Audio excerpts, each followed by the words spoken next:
Bonsoir chers téléspectateurs de Média 24. Nous sommes avec Monsieur Fouzel Qja, ministre chargé du budget. Merci d'avoir accepté notre invitation, Monsieur le ministre. Avec plaisir, avec plaisir.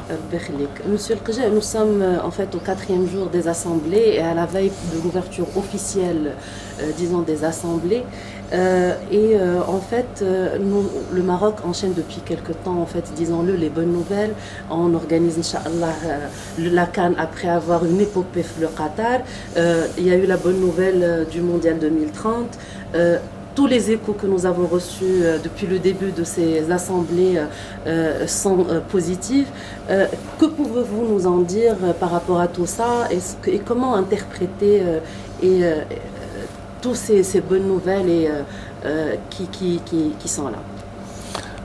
En tout cas, les bonnes nouvelles n'arrivent pas comme ça, par hasard. Donc, il y a eu un travail, il y a eu une stratégie, il y a eu une vision éclairée de Sa Majesté depuis plus de 2 décennies.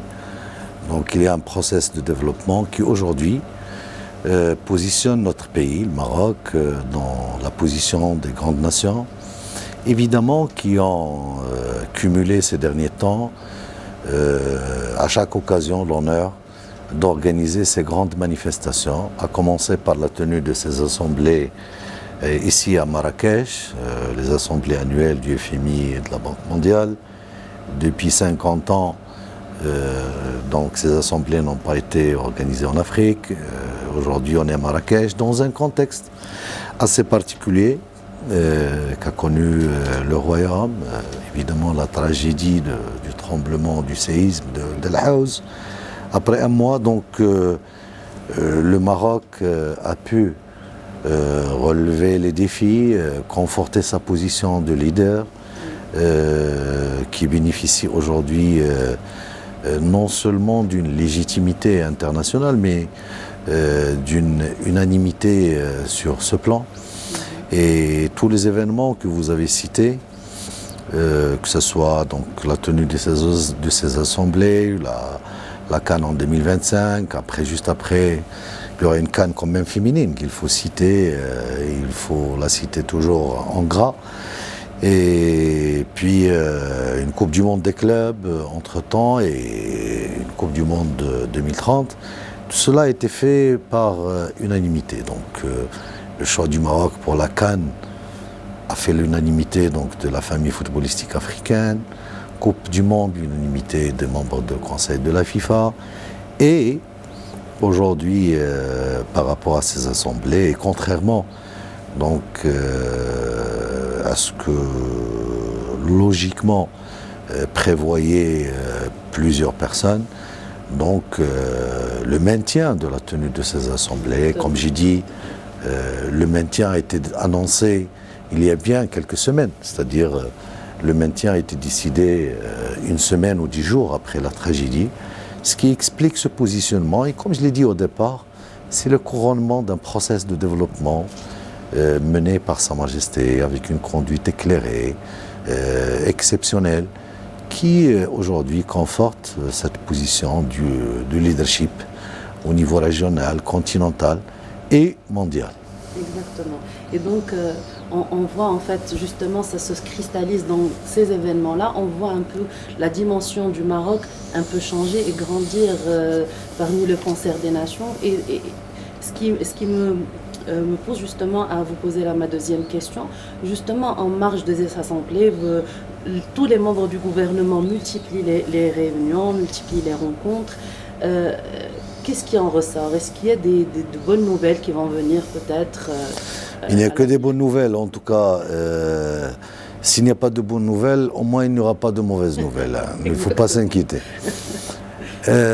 Aujourd'hui, évidemment, la tenue de ces assemblées, aujourd'hui, il y a à peu près 15 000 personnes donc, qui représentent tous les horizons à connotation économique, sociale, politique. Le leadership mondial est là, il est présent. C'est une occasion évidemment pour nos managers, nos ministres, les représentants du secteur privé, de la société civile, d'entreprendre donc les contacts avec leurs homologues que ce soit dans une logique bilatérale ou multilatérale. C'est une occasion pour faire le point sur les process de coopération qui ont un ancrage quand même historique. Ça ne date pas d'hier, tout cela. Et puis, pour aussi discuter de l'avenir, des perspectives d'avenir qui ne pourraient être que prospères par rapport déjà au positionnement de notre pays, par rapport aux réformes entamées. La dernière en date, en pleine crise de Covid, Sa Majesté le roi, que Dieu l'assiste, a initié une réforme quand même sociale révolutionnaire, aujourd'hui citée en modèle. Et je pense que tout cela, comme j'ai dit, donne l'occasion de débattre, d'enrichir, mais aussi de construire dans des logiques bilatérales ou multilatérales les perspectives d'un horizon meilleur, prospère et déterminé pour aller vers l'avant. D'accord.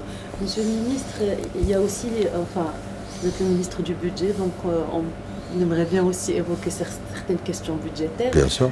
Justement, le drame du 8 septembre s'en est suivi par une opportunité de développement magnifique pour la région. Le programme royal, c'est 120 milliards de dirhams qui vont sur 5 ans, qui vont être déployés pour développer la région. Et beaucoup de gens se sont inquiétés par rapport au fait, à l'impact justement de ce nouveau effort, de ce nouvel effort budgétaire sur les finances en fait de l'État. Est-ce qu'il y aura un impact ou pas? De combien? Comment va-t-on financer justement tout cet effort d'investissement? Ok. En tout cas, au-delà de l'impact financier, des ressources, de la logique budgétaire du programme, moi je pense que la gestion de cette tragédie a montré encore une fois l'exemplarité et la position exceptionnelle de notre pays. Et tout cela avec une vision éclairée de Sa Majesté le roi, que Dieu l'assiste, qui a quand même veillé personnellement sur le déroulé des différentes décisions, mesures, orientations. Et aujourd'hui, la réactivité de l'État, l'exemplarité de l'intervention, sa cohérence et comme j'ai dit, cette vision globale et la gestion en cascade des différentes étapes fait de cette gestion aujourd'hui un sujet de félicitations du Maroc, pour citer le Maroc, citer sa réaction face à ces catastrophes naturelles. Et c'est une deuxième démonstration en peu de temps, puisque déjà la réaction et la gestion de la crise Covid a montré cette exemplarité. Pour parler un peu budget et chiffres, donc le programme et cette réactivité, en fait, il y a le court terme, il y a l'immédiat qui a déjà commencé. Vous le connaissez, vous connaissez ses composantes. Une indemnisation donc, des personnes touchées de 36 000 dirhams par an à raison de 2500, 30 000 dirhams par an à raison de 2500 dirhams par mois qui a commencé ce mois d'octobre. Et puis, bien sûr, reconstruire en totalité ou partiellement les logements qui ont été touchés par le séisme. Et le plus important, c'est de remettre donc les infrastructures, que ce soit routières, sociales, hôpitaux, tous les équipements en l'état, avec l'introduction des paramètres parasismiques, un ancrage culturel, local, et bien sûr l'introduction aussi de tout ce qui est énergie renouvelable, etc. Ce programme, logiquement, prendra une année pour qu'il soit mis en œuvre. Et puis en parallèle, il y a le programme à moyen terme qui sera achevé fin 2028 et qui s'étalera sur 5 années. Et c'est un programme qui permettra donc de mettre cette région ou de la ramener d'un niveau de développement vers un autre nettement meilleur et nettement plus important. Et le financement, il y aura 3 sources de financement. Tout d'abord, le CAS, le compte d'affectation spéciale, qui a été créé par Sa Majesté pour la raison, pour faire face aux effets de ce séisme, et où les Marocains ont encore une fois démontré une solidarité exceptionnelle, puisque les participations étaient, que ce soit des Marocains résidant au Maroc ou à l'étranger, et puis de tous les Marocains appartenant à toutes les couches sociales. Et ça, c'est au-delà de l'aspect budgétaire et financier, c'est encore une fois un indicateur de fierté, de démonstration d'une solidarité exceptionnelle qui, aujourd'hui, est sujet de débat dans plusieurs sociétés où l'ancrage démocratique est enraciné. Maintenant, le deuxième issue budgétaire pour faire face, durant les 5 années, d'ici 2028, donc les programmes de développement qui seront menés ou réalisés par les secteurs ou les départements ministériels, que ce soit éducation, infrastructure, hôpitaux, etc., il y a une bonne partie qui a été programmée dans leur budget d'ici 2028. C'est-à-dire ces régions, je rappelle que c'est 4 régions des 12 régions du Maroc, c'est 4 millions de la population, ce qui nous ramène à 10% de la population nationale. Donc il y avait une bonne partie, ou une partie, qui a été programmée et qui sera programmée d'ici 2028 dans ce budget. Et la troisième partie, c'est tout ce qui est coopération financière internationale. Et là, évidemment, vous avez pu remarquer ici sur place la détermination de tous les acteurs, de toutes les institutions, à accompagner le Maroc dans ce process. Et je pense que via cette logique de financement, via cette construction, et contrairement à ce qu'on peut penser, et pour parler un peu dans le détail du raisonnement économique, à court terme, durant cette année, on pourra perdre un peu de valeur qui est créée dans cette région.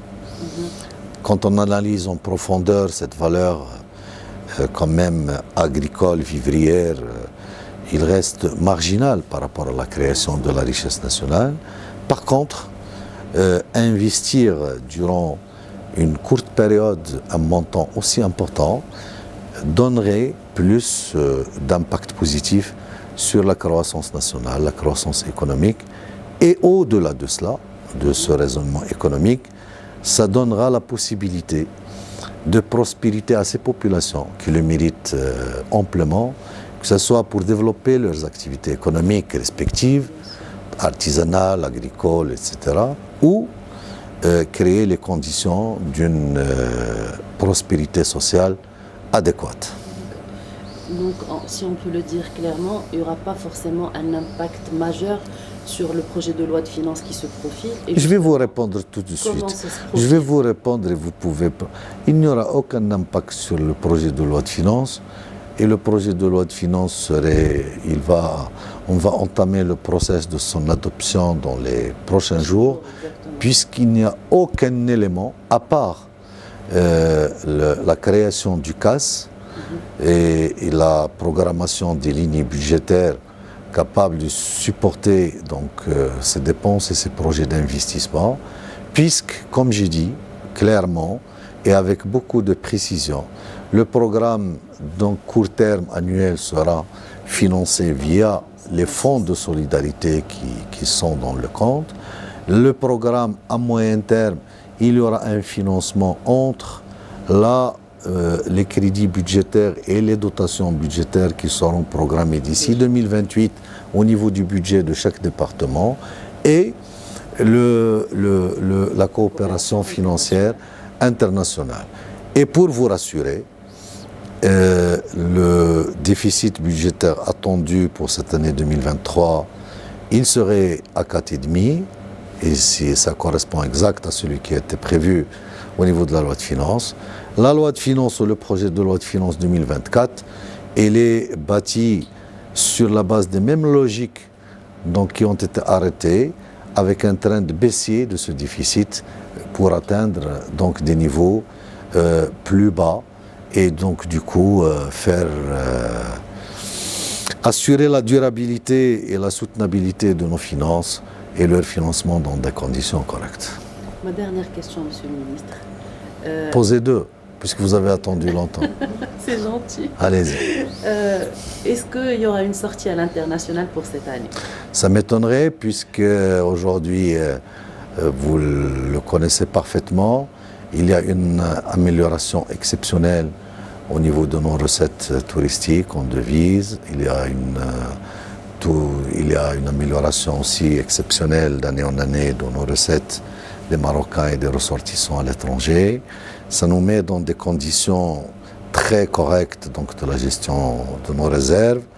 Et l'arbitrage, il est fait évidemment sur des raisons et sur la base d'un raisonnement objectif. D'une part, on a une position de confort avec la ligne de facilité avec le FMI et la note donc, qui reste stable par les agences de notation. Donc c'est un élément favorable. L'arbitrage tient en compte de cela. Mais le coût de l'emprunt en comparaison avec la mobilisation des réserves en interne, c'est un arbitrage omniprésent dans les débats en interne du ministère. Donc, ce qui est sûr, c'est que d'ici la fin de l'année, c'est quelque chose qui est quasiment écarté. On démarre en 2024, espérant qu'il démarrera dans des conditions meilleures, favorables, et qu'il y aura, Inch'Allah, assez de pluie pour dépasser ces situations difficiles de déficit hydrique. Les discussions et le suivi de tous les paramètres rentrant dans cette équation sont suivis. Il y a des compétences avérées au ministère qui savent faire.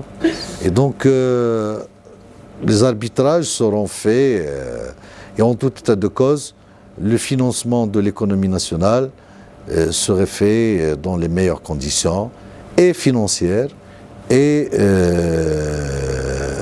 d'ouverture, d'ancrage de notre économie dans le tissu mondial. Puisque vous m'avez accordé une dernière question, je Allez-y. souhaite que ce soit le foot. Allez-y. Pour quand les travaux du grand stade de Casablanca? Tout le monde l'attend. Le stade de Casablanca, je vais vous dire que le site a été déjà identifié. C'est Ben Slimane. Le concours des architectes a été lancé. On aura le résultat dans peu de temps et les travaux vont commencer. Donc il ne faut pas se précipiter.